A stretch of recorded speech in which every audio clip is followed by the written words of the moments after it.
Hello, everyone, and welcome to today's Drug Hunter Flash Talk. I'm your host, Dennis Koester, the Director of Industry Research and Relations here at Drug Hunter. And then I'm happy you guys are all here today. And we will be addressing MedChem biases, one functional group at a time, with Gilles Ouvry today. Welcome, Gilles. It's really a pleasure to have you today. Hi, Dennis. Hi, everyone. Really pleasure for me to be here. Thank you for the opportunity. And now, without further ado, I would like to introduce our guest, Gilles Ouvry. Gilles is currently the VP of Chemistry at NRG Therapeutics in Stevenage in the UK, and he's working on novel mitochondrial transition pore inhibitors for the treatment of ALS and Parkinson's disease. He obtained his Ph.D. in organic chemistry at the École Polytechnique in Paris, France, working on radical chemistry at the time where radical chemistry was not sexy, of xanthates under the supervision of Professor Zamir Zart. He has over 20 years of experience in the industry in both large pharma companies such as AstraZeneca, mid-sized biotech such as Galderma, and CROs even at such as Synexis and Evotec. He's been involved in multiple projects from hit finding, lead generation to lead optimization, and targeting multiple targets such as the nuclear hormone receptors, GPCRs, kinases in oncology, and he's worked also in fields of dermatology and CNS disease settings. So yeah, Gilles, really a pleasure to have you here today. And yeah, I'd love to ask, before we get started with your presentation, some warm-up questions. And we'd love to know, Perfect. the audience would love to know what got you inspired to start your career in drug discovery. Okay, so chemistry. I didn't have a predilection for chemistry growing up, and I actually stumbled into organic chemistry pretty late, around in my 20s. But then I just fell in love with it and started reading everything I could read. Did a great PhD with Zamir Zart, and ended up in the industry. Started at Synexis, and there I was just happy making molecules, and that was my life. Organic synthesis ruled. And then I remember having my first docking session and seeing my molecule in a kinase, or seeing not my molecule, seeing the project molecule in a kinase, and I was hooked from there on. So there I just it moved from just organic synthesis to MedChem, and that's been the passion since ever since. That's amazing. Yeah, and today you have such a great audience on LinkedIn, and I feel a lot of people learn from you, included myself. So it's like really amazing what you've built on LinkedIn. It's really super cool. So we really appreciate that. Thank you. Now talking about molecules, of course, we're going to see a lot of molecules here. Can you maybe talk a little bit about what your favorite molecule is and why? You can tell I've heard those questions before, looking at your flash talks. Yeah, I have many favorite molecules, but the one that's really that I really like is the recent Pfizer JAK3 inhibitor, the ritlecitinib. So it's a covalent tiny molecule, but what I love in this is that it's really a story of methyl groups. They take one off and they get the right conformation. They put one back on and they dial down the reactivity. It's just beautiful. So yeah, not for what it does, but just the design element. I just love that molecule. Yeah, no, it's really cool. We love it too. We have a case study about it on Drug Hunter. We talk about it on in our talk as well. Really fascinating molecule with kinetic selectivity. Yeah. So what are you most excited about in drug discovery today? I think it's I'm really excited actually about what's coming out of I guess the Merck DMPK department in North America, and all the things that are around lipophilicity and how to think about it or how not to think about it, because it influences parameters in different directions. And I really think they're onto something, and everything that comes from that, including the VLE things that we're seeing in the literature. I'm really excited about those things, and I want to know more about them, and I hope to see it in more publications. Awesome. Yeah, early human dose projections with Yes, yeah, in line with VLE, in line with yeah, all those neat little composite factors that I think are are really important when you're driving your LO. Yeah, yeah, makes total sense. I'm with you. Very excited about that. And if you could give yourself some career advice earlier in your career, like, you know, you have your experience today and more than 20 years, if you could give yourself some advice when you started your career, what would you say to yourself? So I have a bugbear. I like measured log D. Oh, And I think we should all measure our log Ds, and that's the advice I'd give myself. I think for the first 2, 3 years of my career, I'd never seen a measured log D, and mm, it's such an important value because it tells you a lot of things. You saw a bit of it in the flash talk with Patrick Schneider. With, it tells you a bit of your confirmation. Just measure your log Ds and measure your PKs, because that's also something that's incredible. And PKs are pretty poorly, or in my experience, not necessarily well predicted, hmm. and it's game changers for project when you realize that actually you have a charged molecule one way or the other.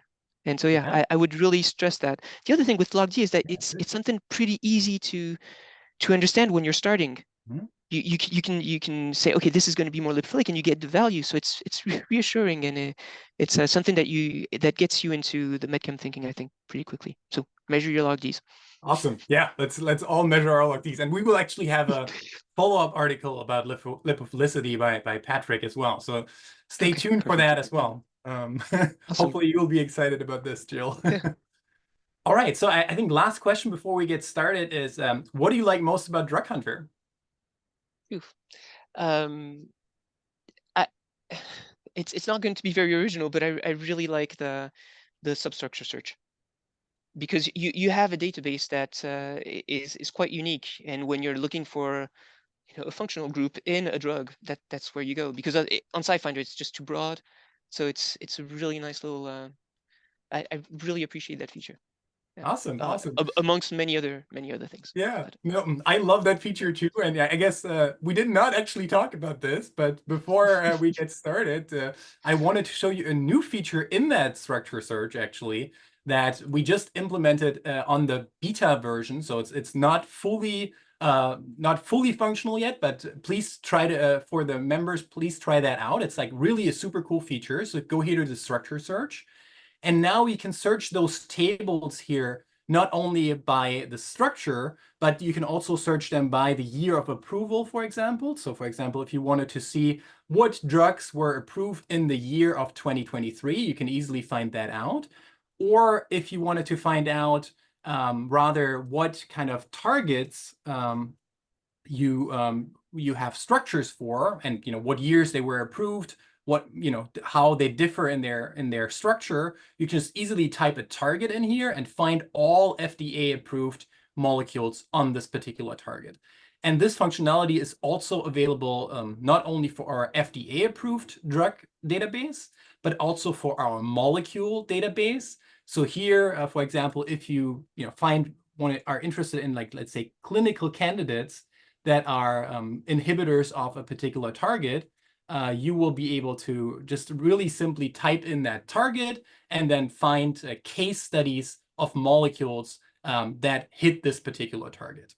And with that, without further ado now, I will hand it over back to Gilles, and he will walk us through his presentation, which will talk about addressing medchem bias, one functional group at a time. I'm really excited for this one, Gilles. for today's talk, actually, my agenda is actually a molecule. And I really hope that it's raising some eyebrows in the audience. It certainly would have raised my eyebrows a couple of months ago. And the goal of this presentation is that I'm hoping to convince you that all the different functional groups on this virtual molecule, this is not a real molecule, by the way, that all of these functional groups deserve a place in our medchemist arsenal by their own rights.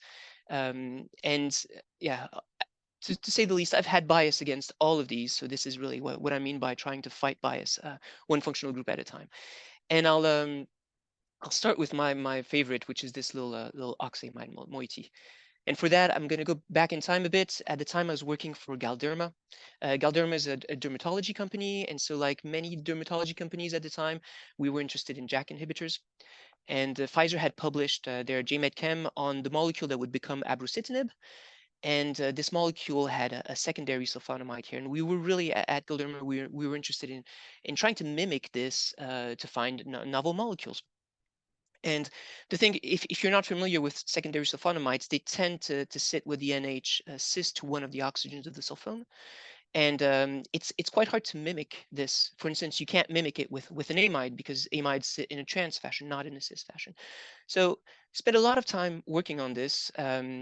And ironically, a few years later, this time at Evotech, we were faced with a very similar problem in an orexin 2 agonist program where we were trying to mimic this sulfonamide. So this is from TAC925. This is Takeda's first clinical candidate.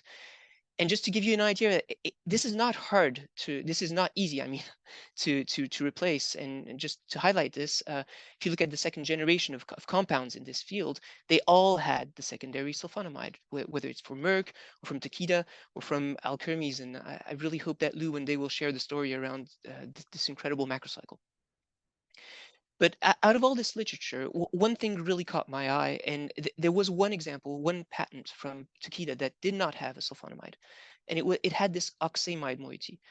And at the time, I had never seen oxamides in drugs. I had not come across them, and I was more familiar with ketoamides. So ketoamides are reactive; they form reversible covalent traps with serines, but oxamides are not reactive, and this really got me thinking of why Takeda, wondering why Takeda had used this functional group.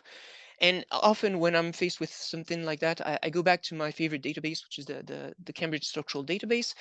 So for those of you who are not familiar, the Cambridge with this, the CSD has more than 1.2 million small molecule X-rays, and you can data mine that using the CCDC platform. And so looking at this, unfortunately, there were not enough examples to draw big conclusions in the CCDC, but there were some. And you could see that when the nitrogens are singly substituted, so only with one or no substituent, then the oxamide stays in this planar conformation with the carbonyls opposite each other. But as soon as one of the nitrogens, it doesn't have to be both, is doubly substituted, then you can see this new arrangement of the carbonyls. Now they sit at a 90-degree angle. And this was, I had no idea this was the case, and suddenly this bringing back to the original problem, it started making sense. So apologies, this is really a poor man's modeling, but if you overlay this simple oxamide and sulfonamide using this information, then you can see that the NH are not too far away, and the two oxygens are actually not that far away from each other. So it started making sense that maybe for this sulfonamide, a good way to mimic this was with this oxamide, just like Takeda had done. But since this was patent data, there wasn't enough there to draw a full conclusion. So I tried to look in the literature to see if there were other examples of this. And it turns out there is at least one from J&J, and this is taken from their Cathepsin S inhibitor program. So as you can see, they have a sulfonamide here on this piperidine. And moving to the simple amide, you lose quite a lot of potency, but moving to the oxamide, suddenly potency is back at roughly the same level. And J&J also published the co-crystal structure of their inhibitors in bound to Cathepsin S. And you can see that in the case of sulfonamide, you have that nice hydrogen bond with the backbone, NH, which you mimic with the oxamide. So it really looks like this could be something quite general, that sulfonamides could be replaced by oxamides. But I have to stress one thing, it would only work on terminal sulfonamides, not if they're linking. The reason for this, and again, apologies for showing a 3D factor in 2D, but if you look at the exit vectors, you can see that they're really going in different directions. So if your sulfonamide is in the middle of your molecule, then most likely it would change moving to the oxamide would change the shape too much. But as terminal groups, they might have an interest. And so the question now becomes, are these drug-like? And the answer to that is actually yes. The first example comes from the Merck integrase inhibitor program that eventually led to the discovery of raltegravir. Well, if you look at the MedChem paper for this, you'll see that in the short list of compounds, you had this compound 11 with an oxamide. So this one almost made it to the clinic, and you can see from just these general properties that it had similar fraction unbound, so telling us that this is probably roughly maybe slightly less lipophilic. The clearance was lower in rat, higher in dog, volume lower in rat, higher in dog, bioavailability very consistent. So this had all the right properties to become a drug. It was just not as good as raltegravir. There's an actual drug on the market from the company Daiichi Sankyo. This is edoxaban, and this is a factor 10A inhibitor. In this case, you have this flat oxamide, not the 90-degree one. And so this tells us that oxamides are fine are compatible, at least with orally bioavailable compounds, but they're also compatible with CNS penetrant compounds, and that's really thanks to a recent publication by Tango Therapeutics, where they share their PRMT5 inhibitor. So this molecule has an oxamide core in the middle, and what you can see is that it's quite permeable in MDCK with limited efflux. So it tells you this is not a PGP substrate, relatively low human clint, and the profile in preclinical species are quite nice. Maybe less so for NHP, but for dog and rat, it's quite respectable. And we're lucky because Tango Therapeutics also published the co-crystal structure of their compound bound to PRMT5, and you see exactly what we would now expect, which is that 90-degree angle of the two carbonyls, which is what we saw before. And on top of that, you can see that all the carbonyls, or NH here, the two carbonyls and the NH, are making hydrogen bonds either with the protein or with the water molecule. And this is a really nice interaction pattern that's not that easy to mimic. So really, to stress, I really think that oxamides are drug-like, and in my experience, and that might be only from my experience, they're underrepresented in our collections. And I think one of the things that we should try to do is add them when we're doing library exploration. You know, typically when we have a secondary amine, we'll all make alkylamines, arylamines, amides, or sulfonamides. But I really think we should add oxamides to this, because they will explore chemical space a bit differently, chemical interactions a bit differently. And in the same idea, I would add them to our fragment libraries. This is just two other illustrations from the PDB of the type of hydrogen bonding pattern that you can get with oxamides. I mean, it's not that simple to imagine what would give, opposite hydrogen bond acceptor donors like this, or something with a bit like the Tango Therapeutics one, with the two carbonyls making hydrogen bonds either with water or the backbone, and the NH making another hydrogen bond. So quite interesting patterns. And to be fair, this is part of some fragment collections. I found an example here from Edelris, a French company that had done a fragment screen for Merck, where their hits were oxamides. So yeah, I'll stop here for oxamides. I really hope I've convinced you that they have their place in our arsenal. And I'm going to move to another functional group. And actually, this came when looking at these molecules. So these are MEK inhibitors.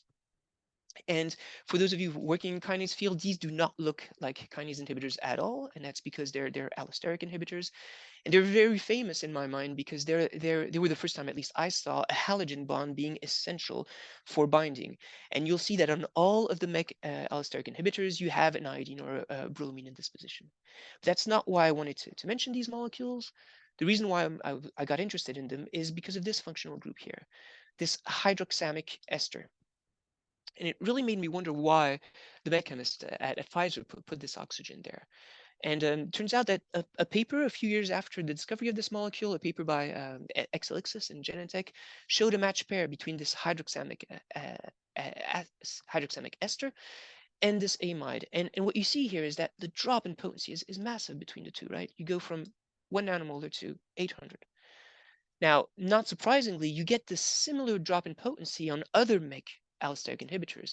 The Takeda one here, you can see the resemblance, right? This is very close, and it's not surprising then that the amide to hydroxamic ester, just you see the amide is much less potent, and same thing here in this other Pfizer molecule.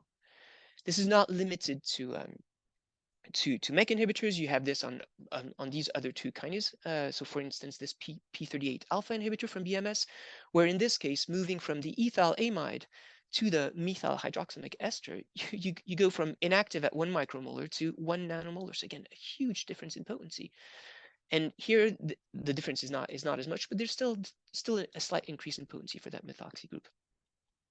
So really got me thinking, why is that the case? You could imagine some conformational effect maybe between the two oxygen favoring a gauche conformation, but that wouldn't explain why these are more potent.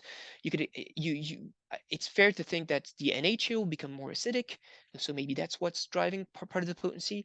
But actually, going into the PDB, you realize that the real reason why you have extra potency is because this other oxygen is actually making a bidentate interaction now with charged residue. So these are three different examples. In this case, we have a bidentate interaction with the glycine residue, in this case with an arginine, and in this last case with a lysine. And so it makes these hydroxamic esters really nice carboxylic acid mimetics and potentially neutral carboxylic acid mimetics. So I'm not inventing or discovering anything here. All I had to do was just go back to the original Pfizer publication, and that's exactly why they made that compound in the first place. Turns out that the MEK inhibitor hit, was this anthralinic acid, which was quite potent in enzyme, but dropped a lot of potency, completely inactive in cell. And the authors really pointed to the fact that the carboxylic acid moiety here made this molecule not permeable enough. And so they looked to replace this, and they found this hydroxamic ester as a really nice replacement, which maintains potency. And more importantly, you no longer have the cell drop off, and you still have very high potency in cell. So certainly looks like a really nice trick to keep in mind, that carboxylic acid can be replaced by this hydroxamic ester. And again, nothing new here. It's also part of publications that have looked at acidic carboxylic acid bioesters. For instance, this publication from University of Pennsylvania. And the great thing about this is that they actually made a bunch of carboxylic acid bioesters, and they measured properties on them. And so here you have the measured pK of this hydroxamic ester, and it's at 9.5. So when I saw this, I was pretty convinced that hydroxamic esters were neutral carboxylic acid bioesters. However, one publication from Janssen made me change my mind or slightly tweak this, and it's on their publication on DHODH inhibitors. In this publication, they had very similar problem to the MEK inhibitor problem from Pfizer. So their hits here, the carboxylic acid was extremely potent in enzyme, but lost a lot of potency moving to cell. This is due, again, according to the authors, because of the carboxylate being deprotonated. You see that moving to the carboxamide, the potency drops 100-fold, but you no longer have that drop off. And moving to the hydroxamic ester, you now get really potent compounds. And even though you still have a significant drop off to cell, you now get single-digit nanomolar potency in cell. But what was surprising in here was actually the pK. The pK in this case was measured at 7.3, which is a lot more acidic than, actually 2 orders of magnitude more acidic than in the aliphatic case. It might not be surprising since we have a quinoline here, but still that changed because potentially in this case, this was acting as a ionized bioisoster of the carboxylic acid. But it turns out that if you look at the co-crystal X-ray, you find that you have the bidentate interaction, and you see that the nitrogen here is facing a backbone carbonyl. So if it was deprotonated, this would be probably a not great interaction, whereas here, an unfavored interaction, whereas as the protonated, as the neutral species, it makes that additional hydrogen bond, which might also explain why you get a slight boost in potency here. So I have to tweak my conclusions, and this is just so hydroxamic esters are weakly acidic carboxylic acid bioesters, but certainly something to keep in mind. However, we haven't really addressed the issue of are they drug-like? And the problem with them, the thing that jumps to mind is really the metabolism around these things. So you could imagine amide hydrolysis, like on any other amide, and there are examples here that I won't go into, or more importantly, you could imagine dealkylation, oxidation and disposition and dealkylation. And that would generate hydroxamic acid. And the problem with hydroxamic acid is that they're great zinc binders, and they tend to be associated with off-target toxicity. So it's certainly not something you want to see.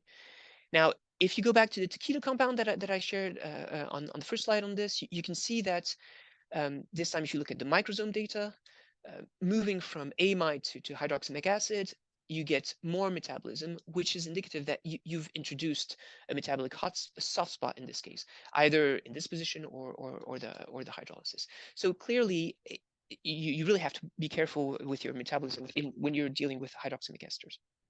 Having said that, you have some very nice profiles in the literature of hydroxamic esters that behave quite nicely, with very low clearance in rodents here, not so much in this one, but still an orally bioavailable compounds. And of course, you have one of the MEK inhibitors that has been approved with a hydroxamic ester here.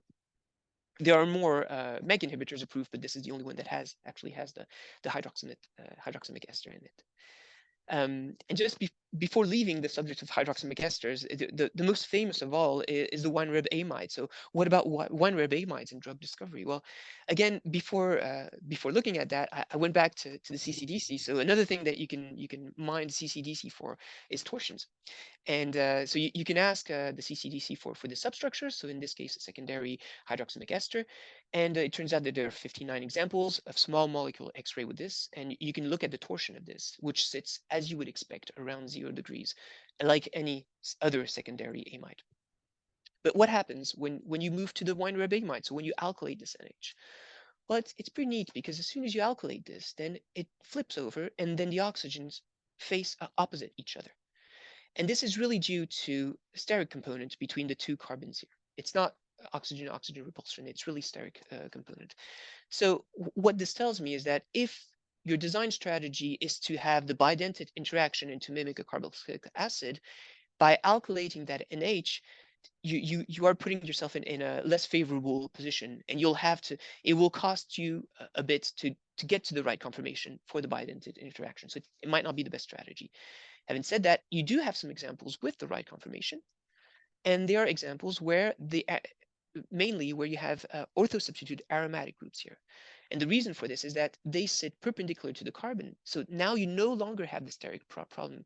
So I'm not sure if it's because you no longer have the sterics, or because this oxygen doesn't want to sit facing the pi cloud of the aryl group. But in all cases, it starts favoring this conformation. And if you look again in literature, you'll find some example of tertiary of wine-reb amide type that have been used, but for other reasons. And for instance, there is an example from AZ where this was this particular group was essential to solve an atropoisorism problem around this bond here. So now moving to the third group, which is another group from the synthetic organic chemistry world, and that's phosphonates. And this group really came from I had never seen phosphonates in drugs before, but BMS just published their account for their discovery of their glucokinase activator clinical candidates. And I was really excited to read this paper, because I was wondering why the authors how they had designed this phosphonate. And unfortunately, in this paper, they actually start from an advanced lead that already has the phosphonate on. So we don't know why they ended up doing it, but it was clearly the right choice, because this ended up being their clinical candidates. And when you look at the properties, there's no doubt that this phosphonate is drug-like. I mean, it's stable in human microsomes. It has really beautiful pharmacokinetics in rat and dog, good enough in an HP again. And we have the co-crystal structure of that molecule in glucokinase, bound to glucokinase, and I guess unsurprisingly, the phosphonate in this case doesn't make any interaction. It just sits on the solvent front. But this immediately got me wondering if there were other examples of phosphonates in the MedChem literature, and there are a handful. One of them, again, comes from BMS, so apparently a famous group at BMS, where they used it on their Factor 7A program. So here you have to look at this position. So when you're non-substituted, you're already quite potent, but moving to a sulfone brings the potency down by 100-fold. So sulfone is doing something here that is nicely mimicked with the tertiary amide, and more importantly, nicely mimicked with this phosphonate. So whether it's a hydrogen bond or electronics of the ring, the phosphonate really mimics this well.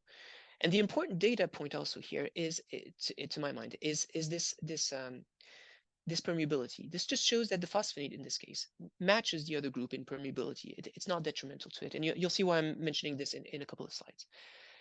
Another example comes from GSK, where this time they moved from the hydrogen here to the phosphonates, and what you can see is that log D goes down. I'm not showing potency here because both compounds were actually pretty inactive. So log D goes down, although this is such a highly lipophilic molecule that I'm not sure if this would be to the same amount on another molecule.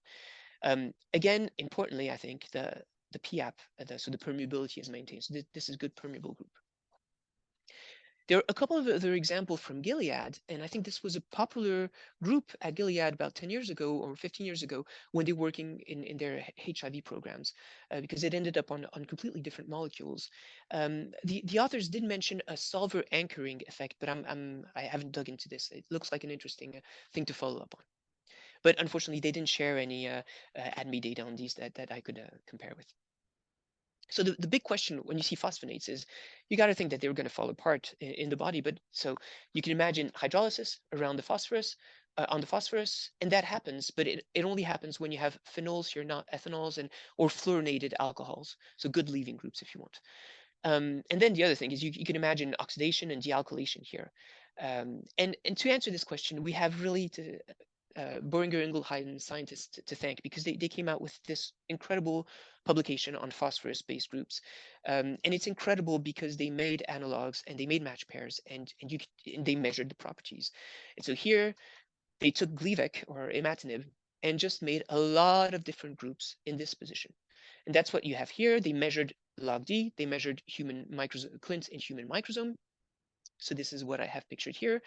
The color code is blue is phosphorus-based grouped, pink is non-phosphorus-based group, and when the markers are hollowed out, it's because it's beyond the limits of the assay. And so this is a standard LipMeti plot. So if you want to learn more about LipMeti, there's this Pfizer, there's a lot of Pfizer publications on it, but this is the most recent one.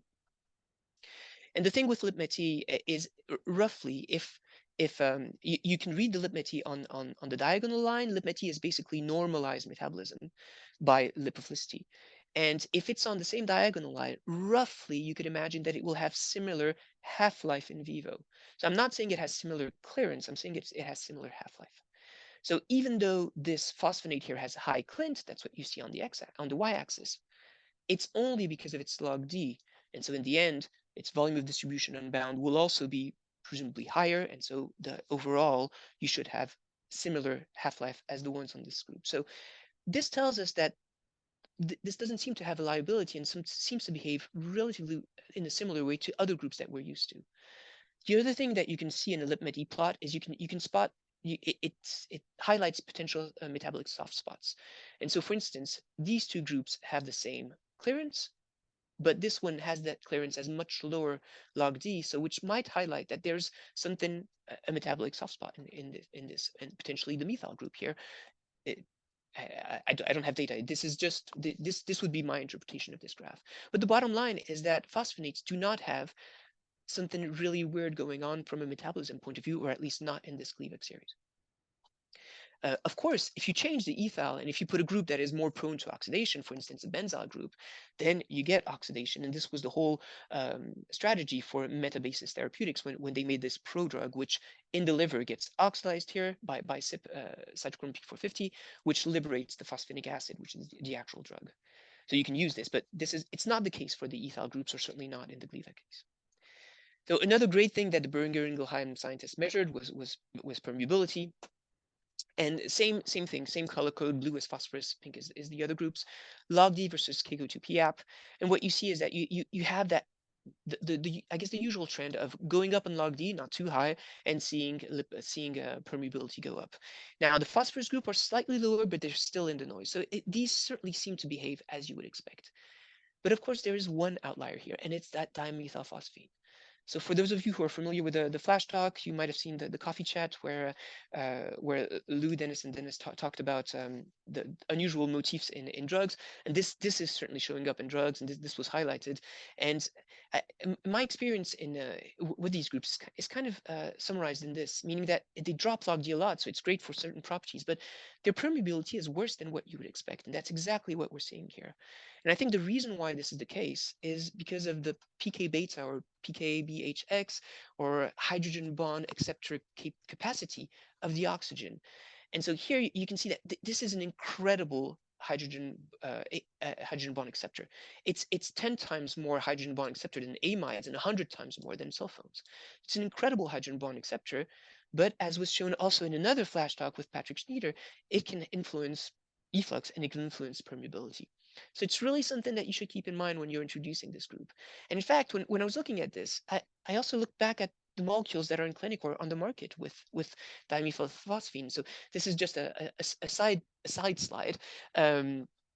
But if you look at them, so brigatinib, this Cero CDK7 molecule in the clinic, the CGFR inhibitor by AZ, or this recently highlighted GLP-1R agonist, you can see that all of them, in all cases, the oxide is tied up in an intramolecular hydrogen bond.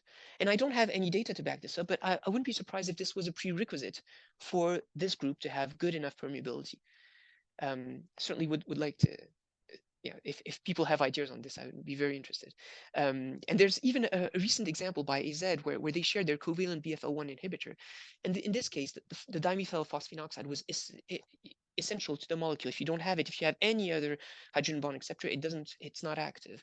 And they actually found that this makes a 9-membered ring hydrogen bond with this NH, and it's part of the bioactive conformation. So these are really great hydrogen bond acceptors. And to come back to our phosphonates, I think phosphonates are less good hydrogen bond acceptors, and that's why their permeability is not as affected. And to finish on phosphorus, you have to. Phosphorus is just amazing chemistry, and I think it feels like we've barely scratched the surface. And this is an example from Idenix, a small French company that was sold to Merck, and this was their phase 3 reverse transcriptase inhibitor. It's a lovely molecule with a phosphinite core, and really just amazing. Imagine this molecule is chiral, so you can imagine the possibilities. And you can also maybe see a intramolecular hydrogen bond here too. And then the other example comes from Merck, and of course their amazing synthesis skills. And this is one of their gamma secretase inhibitor with this spirocyclic phosphonate. So just tells you that creativity is limitless with phosphorus. Okay, the last group that I want to cover in this talk came actually from the Asciminib publication. So Asciminib is a BCR-able allosteric inhibitor from Novartis, and when the structure came out, I was struck by the fact that it had a CF2 chlorine group, which is not your everyday group. And looking at the publication, it turns out that they have the match pair with the CF3. So when you look at this, it looks like the chlor is slightly more potent, but in this case, log D neutral, so LipE goes up a bit. It turns out there's another match pair in the publication where PIC50 this time goes up more, so the chloro brings a lot more potency in this case. Log D goes up, so there's a bit of inconsistency between the two match pairs, but overall, LipE is very similar. So what this tells us, it's not a great boost, but it might hint to an interaction that the chloro makes with the protein. And it's exactly what happens when you look at the co-crystal structure. What you see is this beautiful halogen bond between the chloro and the backbone carbonyl. I mean, this is textbook halogen bonding, the distance, the angle. So it's really something interesting. And when I saw this, I thought, I really thought, okay, is this something that you see in a lot of aliphatic chloroids? It's not like we have them often in drugs. And one way to mine this actually is also with the CCDC, but using another software called Isostar.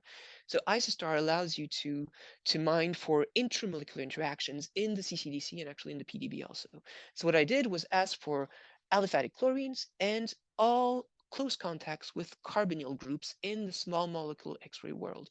And what comes out of this is this type of representation where all the dots here that you see are different examples, and they're color-coded by density, so red being the more dense. So the majority of the examples are in this position, and this is exactly where you'd expect the halogen bond to be. And this is more than 4,000 examples here. So I really thought this was an interesting result, especially if you compare it to the aromatic chloride. So aromatic chloride, same type of search, you can see that you do have some halogen bonding, but most of the examples are up here, more in the multipolar, orthogonal, or Dunits, or pi hole. These are pretty much the same thing, interaction with the chlorine. So it felt like there was something going on with the chlorine. I got excited a bit too early about this, because when I went back and looked at actually the examples here, it turns out that most, if not all of these examples are co-crystal structures where the chloro is part of dichloromethane or chloroform. So it's not your standard aliphatic chloro, and it looks a lot more like the CF2 chloro that we have on Asciminib. So this might not be a general feature of aliphatic chlorides, but more a feature of aliphatic chlorides where the carbon has other halogens or electron withdrawing groups on them.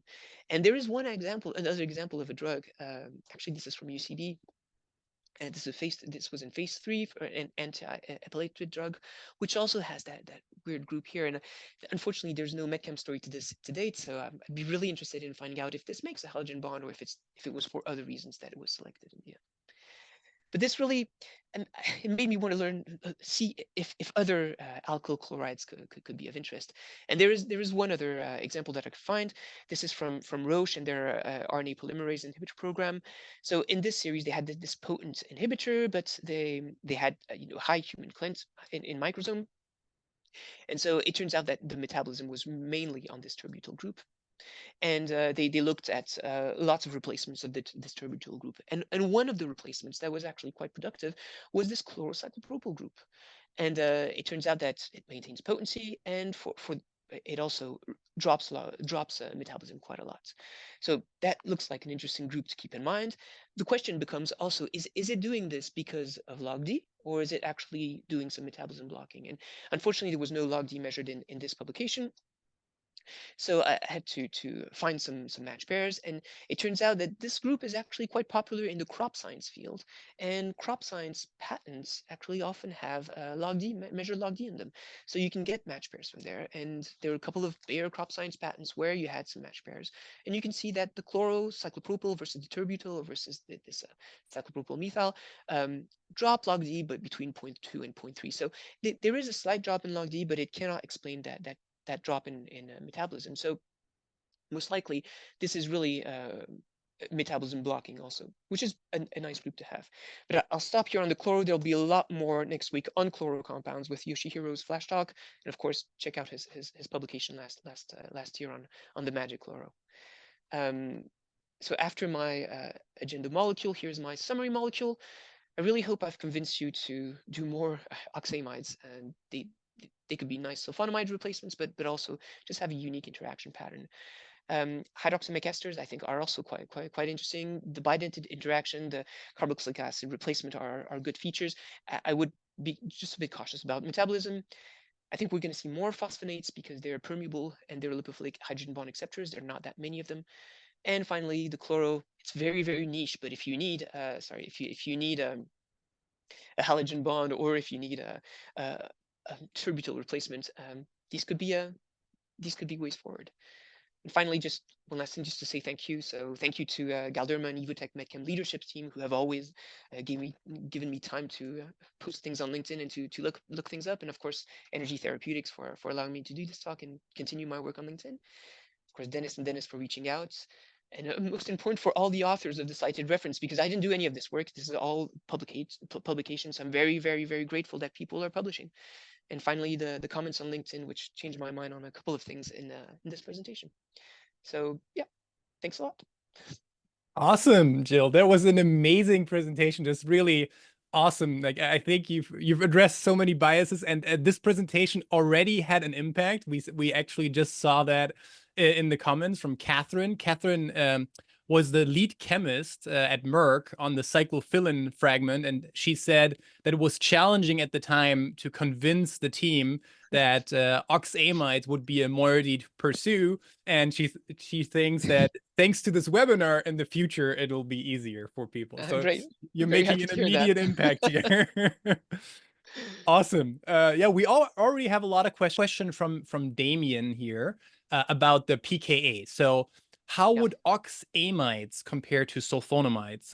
Damien said that sulfonamides are often deprotonated at cytosolic pH, and would the same be true for oxamides? That's a good question. I don't know. I guess sulfonamides are deprotonated when you have two heteroaryls, right, on both sides. Mm-hmm. I don't know if in the oxamide, I'm not sure you could get the second. So the fair answer is I don't know. Yeah, I Yeah. don't know. No. Yeah. Yeah, we can think Sorry. about it. We can think about this more. No problem at all. Going to the hydroxamic esters, there Antran from Amgen says that they're also good metal chelating agents. So Yes. what would be your thoughts in terms of this group for potential off-target toxicity due to metal chelation? Okay, that's a good point. I didn't think of that. I stuck with my hydroxamic acids for that. I didn't realize that hydroxamic esters would also be that. That's a good point. Maybe it's another another hit to them then. Yeah. I'd hmm, Yeah, no, one I'll might be able to for that one. screen this, I guess. I mean, the fact that they're approved drugs shows that, I guess, in some They cases the off-target toxicity is somewhat benign, I guess, right? But they are, but I think I added this at the last moment because I thought a lot more MEK inhibitors were approved with the hydroxamate, but it turns out that most approved MEK inhibitors have gotten rid of the hydroxamate. So maybe there's something that I could not find in literature for around that. yeah. Yeah, it's a good point. Yeah. Yeah, definitely. I mean, those are definitely things to consider Mm, for like those, really there are a lot of metal containing enzymes in the body. mm. So really good point. And another question here from Martin. Do you think the internal H bond of the PO bond with the NH would help reduce desolvation penalty and allow for better permeability? We're going here Yeah. one functional group to the next. No, I think that's exactly what I think that's exactly why it's here. It's to shield it and to allow better permeability. If I understood the question correctly. Right, But, right. but that's my interpretation of it. Yes. Yeah, awesome. And then there's a question from Bruno. Which functional group could effectively replace internal sulfonamides, so biaryl sulfonamides in particular? So that's a hard one. I think there's one case if you're polyartho substituted where amides would work, but it's really rare. Mhm. I think it's a single time where sulfonamides and amides are the same, but otherwise it's quite hard. Um, yeah, I remember working on raw gamma and spending ages trying to mimic that to tertiary sulfonamide and not being able to. No, it's a tricky one. Yeah, those are hard to Mm, replace typically, yeah, right? yeah. Uh, I think that no, I don't off the top of my head I don't have a good replacement for that. yeah, no worries, no worries. For hydroxyamides, beside the metabolism concern, Jan is asking, is there any mutagenicity issue with Yes. those compounds? Yeah. So interesting. Yeah, yes, certainly these here. Um, so the hydroxamic acids. Hmm. Uh, I, so spent a lot of time working on these for STACE inhibitors, and we had huge genotox issues, but it wasn't clear if it was absolutely due to the functional group or not. But Hmm. certainly it's something to monitor. So yes, I don't know about hydroxamic esters, but again, this yeah, the more I look at this section of the presentation, the more I'm convinced that this is a great group. But it changed my mind. It's certainly something that you'd have to check. Maybe it only works in oncology settings, but Yeah. it's a good point. I think it's another certainly for hydroxamic acids. It's I think it's a problem for hydroxamic esters. I don't know, but given that this is the metabolite can happen, it will always be in the back of your mind, right? So you Right, you right, need some serious de-risking. right. So Ames and maybe MNT, Yeah, something yeah. like that. Yeah, sounds good. We have a question from Gagan as well. Curious about the C-log P of the dream molecule, having functional groups from the best of both worlds in the last slide. I didn't run the model broke. That's totally okay, but probably it could be very It, polar, maybe. it had no it has no pretension of being a drug one day. It was just it's an agenda molecule, that's all. Yeah, I And love I love it actually. or a summary molecule as you wish, but it has no certainly the I don't want to guess this. It's a very creative way of putting an agenda together for a MedChem talk. I really love it, Jill. So that's a very, I mean, one of the slides titles was, I think, Ode to the Creativity of a Medicinal Yeah. Chemist. That's certainly an ode to your creativity here. um, we have another question.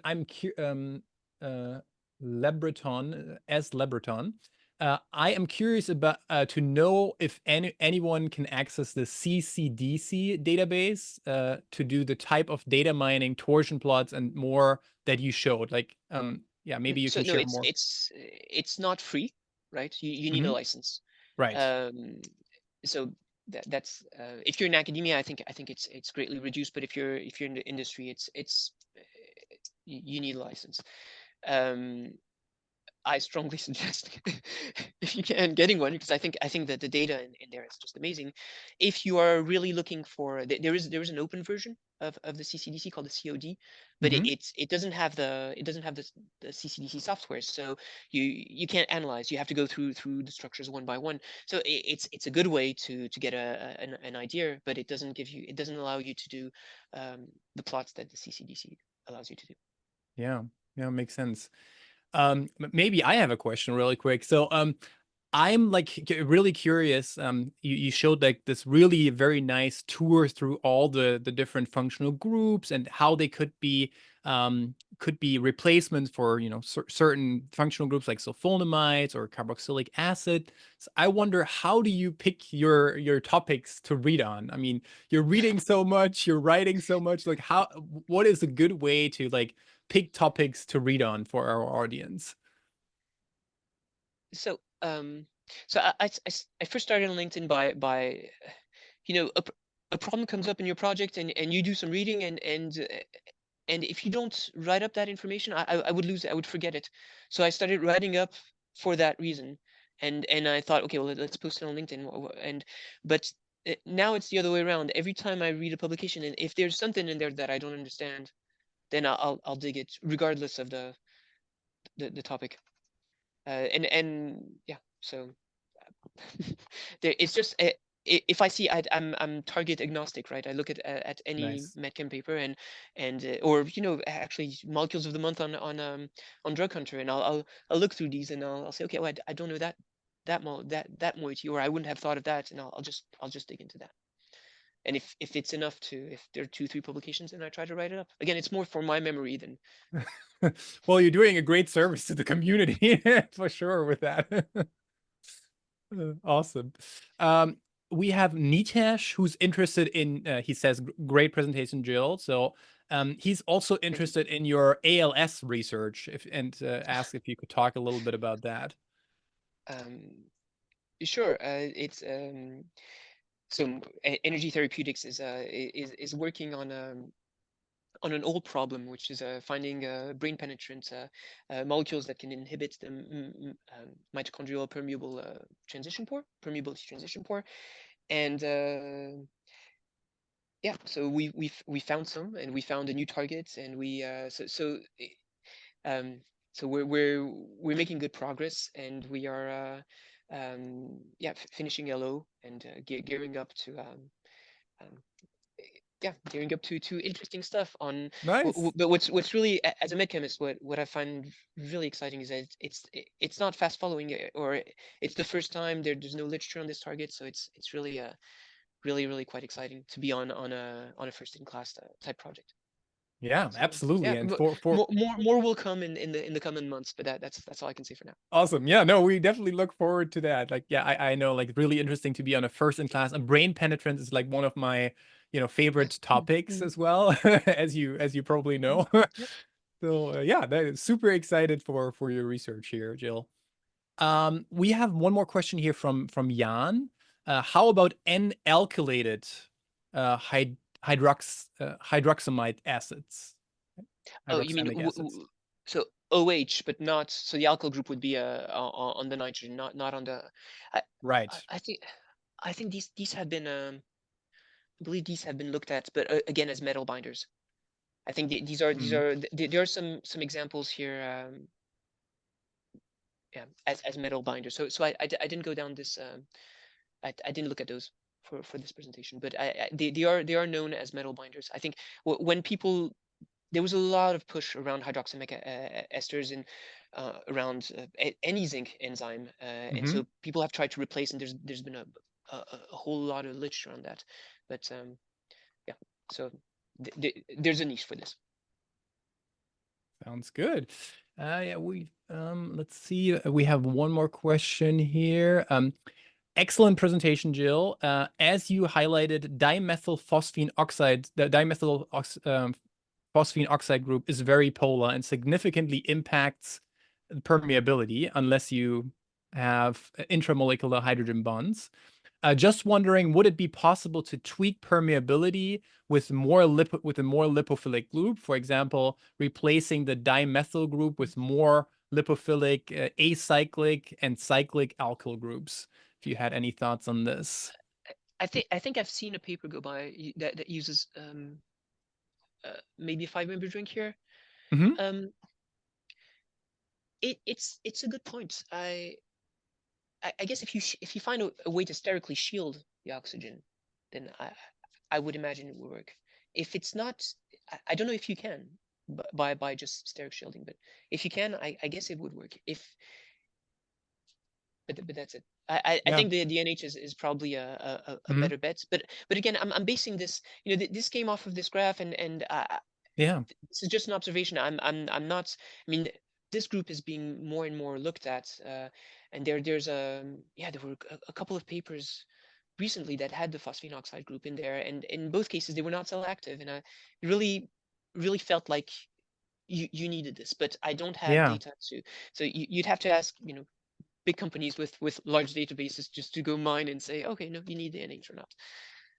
It is an astute observation, though you have this on like now not only one, but really 5 already, right? But yeah, be great to see their permeability data for these compounds as well. And it's also in the you have a couple of these in co-crystal structure with the protein, Mm-hmm. and the oxygen faces the NH, so it's not like it's not favored. It seems like the right that it's well aligned. So That's the preferred conformation, probably, yeah. huh? Yeah, sounds good. Maybe last question before we dial off would be, we have one more question from Yoshi. So he says, Yoshi, of course, is going to be next week's talk. So we're really excited for that. He says, regarding the CCDC versus PDB, do you think there could be difference in analyzing intermolecular interactions? It's an easy answer. Yes, there are. And the beauty of Isostar, again, of course, you have to have access to the software, is that it analyzes both. You can analyze either CSD or PDB, and you can see differences. And there are differences. The profile here is not the same for the aliphatic chloride in the PDB. Sounds good. So you do see differences, and again, originally I had not looked at those dots, so I can tell you now that you need to spend time looking at them and figuring out why. In this case, yeah, I remember presenting this and saying, oh yeah, all aliphatic chlorines will make super good halogen bonds, but in fact no, that was a mistake. So you really have to dig into this, but you will see differences, and Yeah. it's a really nice piece of software. Yeah, makes sense. Yeah. Yoshi noticed that you're a big fan of it, so so Yeah. that's great. I think maybe one more closing question from myself is like, what are the other functional groups beyond those 4 that are currently on your mind that you think have bias that medicinal chemists should have on their mind? Just a quick teaser, maybe for a couple that you like. The next one coming up is actually glycols, so diols. I think that they're or at least certainly I would have looked at them and thought, this is never going to be permeable, but I think they're better than you think. So and the other one, but this is not, I'm not sure they're good drugs, but the hydrazide, that it was discussed on a couple of times at LinkedIn, because you have the amazing RMC molecules with the sangliferin piperazine with that extra nitrogen. So I do want I want to dig into this at one point and figure out why why is that group there. So Awesome. Yeah, so definitely 2 of my favorites. The azyl hydrazones, for example, or the hydrozides. They're super cool. And yeah, looking forward to your analysis on that one. And yeah, with that, I think we're on top of the hour. I want to thank you for an excellent presentation and for staying around to answering all the audience questions. Really appreciate it. Round of virtual applause and real applause for myself. Thank you. Yeah, And thanks for the yeah, opportunity. Yeah. yeah, no, thank you for coming on. Thank you everybody for dialing in.